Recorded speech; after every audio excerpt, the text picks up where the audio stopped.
You ask Tiger to solve. This deals with linear equations with one unknown. The final result is x equals 5. Let's solve it step by step.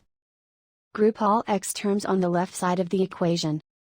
Subtract x from both sides. Group like terms. Simplify the arithmetic. Group like terms. Simplify the arithmetic. Group all constants on the right side of the equation. Subtract 1 from both sides. Simplify the arithmetic.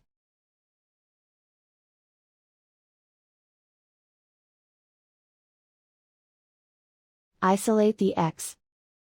Divide both sides by 2. Simplify the fraction. Find the greatest common factor of the numerator and denominator.